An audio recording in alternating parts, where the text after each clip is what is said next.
வெண்ணிலா கல்யாணம் பண்ணி இந்த வீட்டை விட்டு போகணும்னு சொல்லிட்டு யாரெல்லாம் நினைக்கிறீங்களோ அந்த வீடியோ ஒரு லைக் போட்டுருங்க. அன்பு உங்ககிட்ட ஒரு விஷயம் பேசணும். இன்னைக்கு அம்மா என்கிட்ட ஒரு விஷயம் சொன்னாங்க. அதாவது வெண்ணிலா என் ஃப்ரெண்டு தானே, எனக்கும் கல்யாணம் ஆயிடுச்சு, எத்தனை நாள் தான் இந்த வீட்டுல இருப்பா, அவளுக்கு கல்யாணம் பண்ணி வச்சிடணும் அப்படின்னு சொல்லிட்டு அம்மா சொன்னாங்க. அவங்க சொன்னதும் ஒரு விதத்துல நல்லது தானே.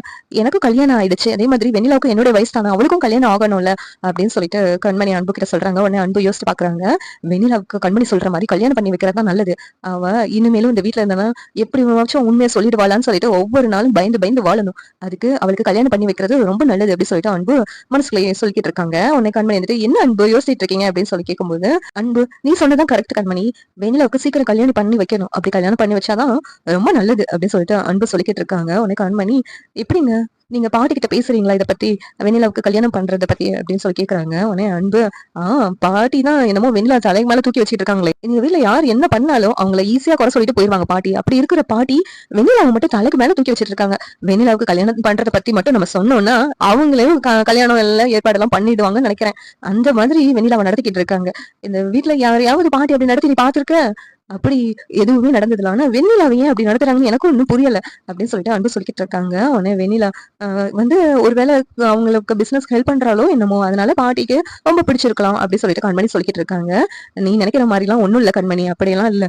என்ன விஷயம்னு எனக்கு புரியவே இல்லை. அவ்வளவு பெரிய தப்பு பண்ணியிருந்தா அந்த கவர்மெண்ட் ப்ராஜெக்ட்ல, ஆனா பாட்டி ஒரு வார்த்தை கண்டிச்சு கூட பேசின மாதிரி தெரியல. ஆனா இந்த தப்பு வேற யாராவது இந்த வீட்டுல பண்ணிருந்தாங்கன்னா பாட்டி உண்டு இல்லைன்னு பண்ணிருப்பாங்க. ஆனா வெண்ணிலாவ ஒரு வார்த்தை கூட சொல்லல. ஏன்னா எனக்கும் தெரியல. சரி வெண்ணிலாவ கல்யாணத்தை பத்தி நான் பாட்டிக்கிட்டே பேசுறேன் அப்படி சொல்லிட்டு அன்பு சொல்றாங்க. அதே மாதிரியும் அன்பு போயிட்டு பாட்டிக்கிட்ட, பாட்டி வெண்ணிலா இத்தனை நாளா இந்த வீட்டுல இருந்துகிட்டு இருக்கா, இனிமேலும் இந்த வீட்டுல இருக்கிறது நல்லா இருக்காது பாட்டி, நம்ம வேணும்னா வெண்ணிலாவுக்கு கல்யாணம் பண்ணி வச்சிடலாமா அப்படின்னு சொல்லிட்டு கேக்குறாங்க.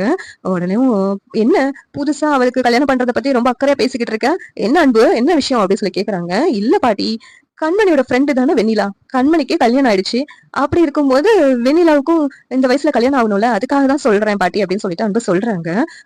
ஆமா ஆமா, கண்டவளுக்கு எல்லாம் கல்யாணம் ஆகுது, வெண்ணிலாவுக்கு கல்யாணம் ஆகாமலாம் இருக்கும், கண்டிப்பா வெண்ணிலாவுக்கு நல்ல மாப்பிள்ள தான் கிடைப்பான் அப்படின்னு சொல்லிட்டு அன்பு மனசுல வச்சுட்டு இந்த பாட்டி சொல்றாங்க. வெண்ணிலாவுக்கு கல்யாணம் பண்றதை பத்தி தான் நான் பேசிக்கிட்டு இருக்கேன், கூடிய சீக்கிரமே உங்க எல்லாத்துக்கிட்டையும் கண்டிப்பா சொல்லுவேன் அப்படின்னு சொல்லிட்டு பாட்டி சொல்லிக்கிட்டு இருக்காங்க. உடனே அன்பு இருந்துகிட்டு அப்படியா பாட்டி, சரிங்க பாட்டி, நீங்க பண்ணீங்கன்னா எல்லாம் கரெக்டா தான் இருக்கும் அப்படின்னு சொல்லிட்டு அன்பு வந்துடுறாங்க. எப்படி நல்லா இருக்கும் நீங்க நினைக்கிறீங்கன்னு கமெண்ட் பண்ணுங்க. இந்த வீடியோ பிடிச்சிருந்தா லைக் பண்ணுங்க, ஷேர் பண்ணுங்க, சப்ஸ்கிரைப் பண்ணுங்க. தேங்க்யூ.